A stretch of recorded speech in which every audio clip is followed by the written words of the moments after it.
Hello and welcome to another exciting episode of the Napoleon Hill Ezine video newsletter. My name is Ray Stendall and I'm joined with Judy Williamson from the Napoleon Hill Foundation. Judy, so good to see you again this week.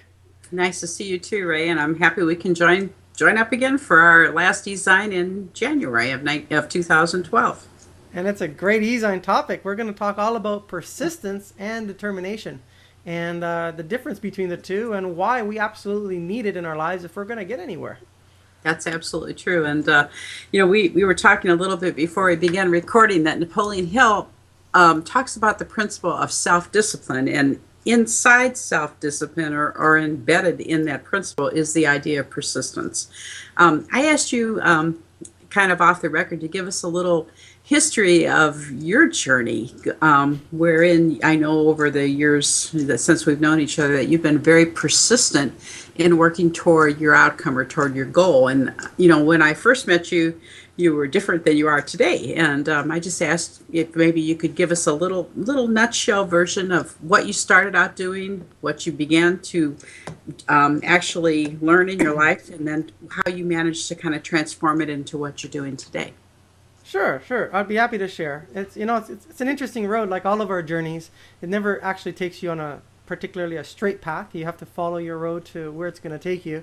When I was really young, I was lucky that I was introduced to Napoleon Hill's writings when I was pretty young. I was 12 years old, and that stuck with me for a while. But it wasn't per se my definite chief aim to do anything in the teaching world, to do anything in terms of personal development or business trainings. I went to university. I got into management consulting. I got involved in Silicon Valley in building software products.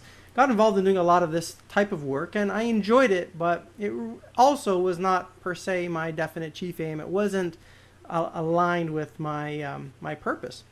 So I basically ended up starting to really dig deeper to try and understand more about myself and also to be able to understand other people better.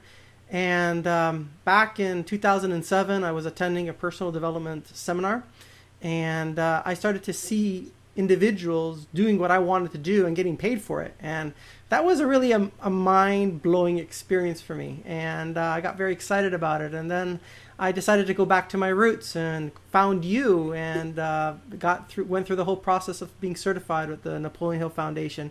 But at the same time, I was running into this challenge. And my challenge was, what is my topic going to be?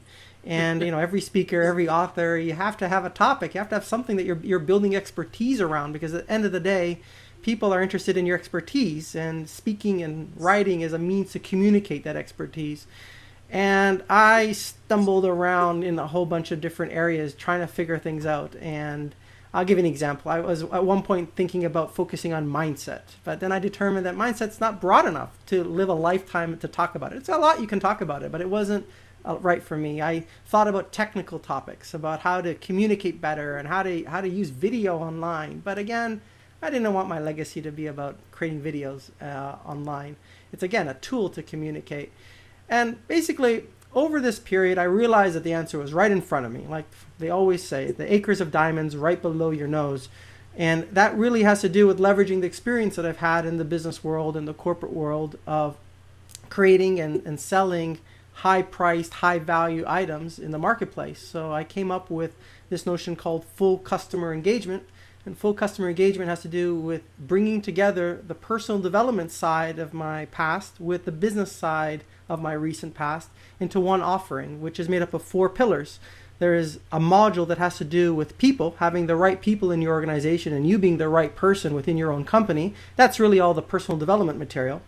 To have the right knowledge, how do you go about creating knowledge and creating content that will be valued by your customers so that they begin to know, like, and trust you?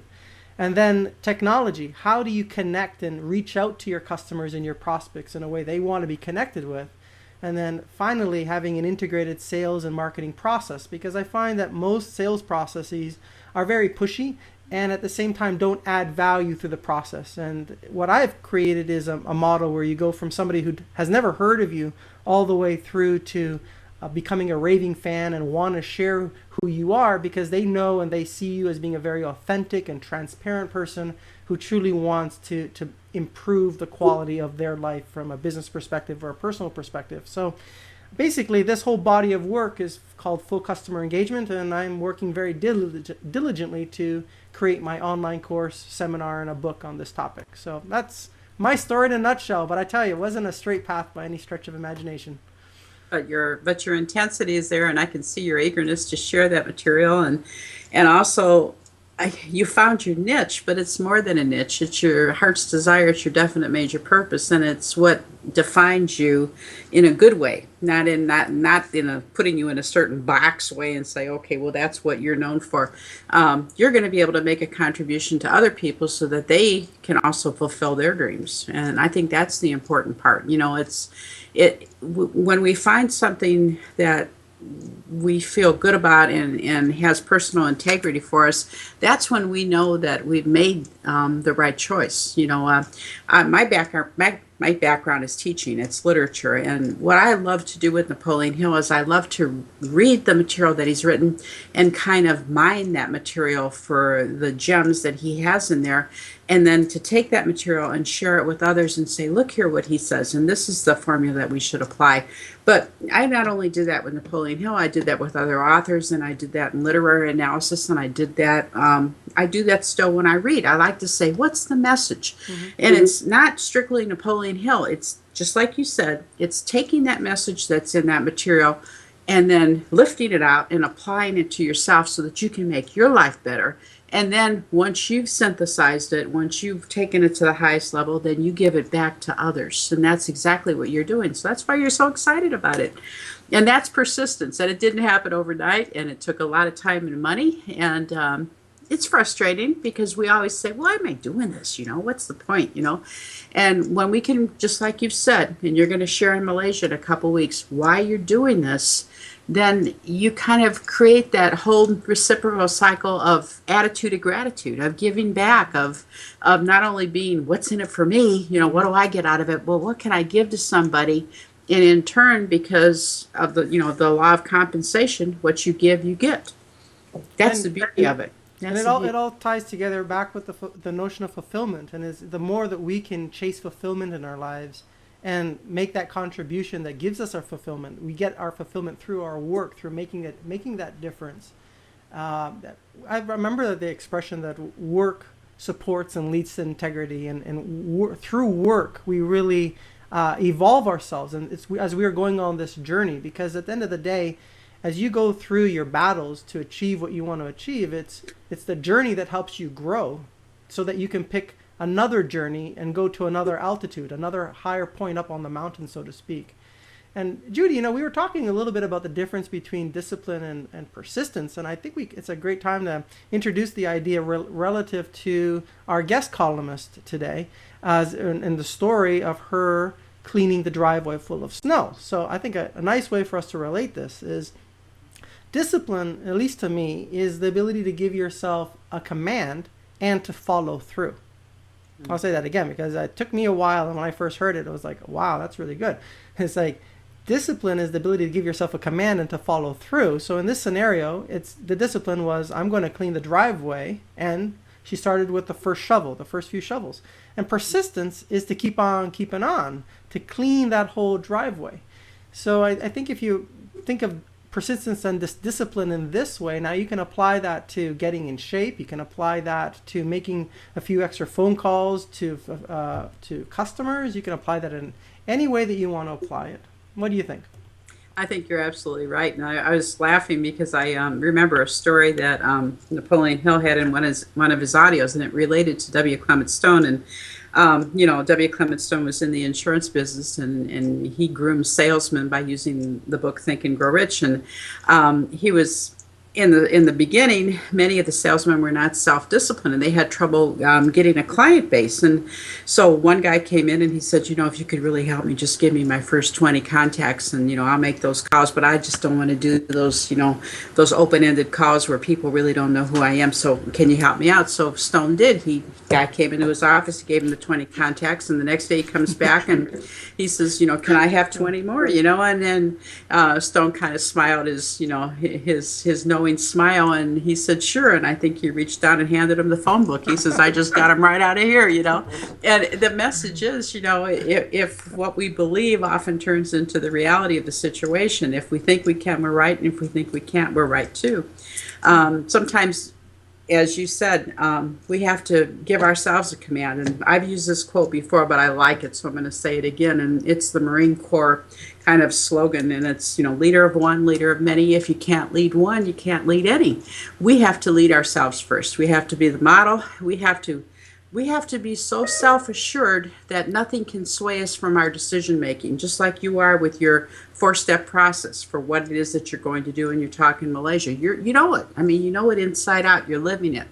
And when we're that assured, there's no end to the success that we can achieve, because we've developed the self-discipline and we put persistence, the daily to-do-it type things that we do, into action to achieve our goal.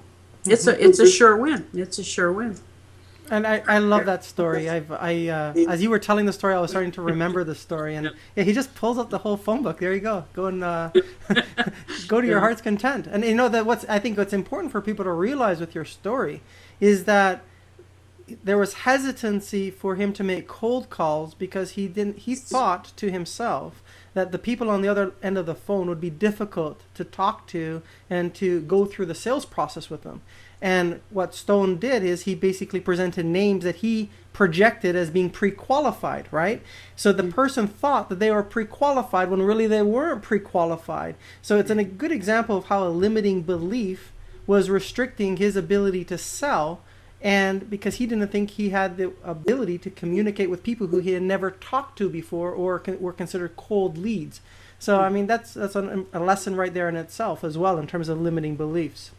I think the limiting beliefs are what holds most people back. And when someone tells you, you can't do that, or why would you think you could do that, or what are you thinking, or, you know, are you sure you want to try that, you know, and then that fear factor comes in and we say, maybe they know something I don't know.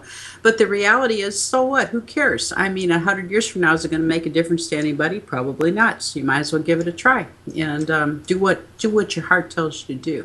Exactly. And at least you'll make the difference for yourself, if not for anybody else. And I think that's a sense of personal pride we all can relate to. You know, I agree with you 100%. Absolutely. Yeah. So this was another great talk, and I really enjoyed it, and would like to encourage everyone who's watching this video to share it with your friends, your family, and folks that you work with. Really do take time to click forward and send it on, because they're going to get a lot of value out of it, and you're going to get a lot of fulfillment out of helping some people discover Napoleon Hill's message, as well as some of these interesting discussions that we're having each week. And if you have any questions or comments or suggestions, or if you agree or disagree with some of the stuff we're talking about, just send an email to ezinequestions@naphill.org, and you can see that at the bottom of your screen. We'd love to see your feedback, and we will love to talk about some of the questions and comments that you suggest in our next video. So, Judy, I look forward to the next time we get together and have another good talk. All right. See you in February. All right. See you then.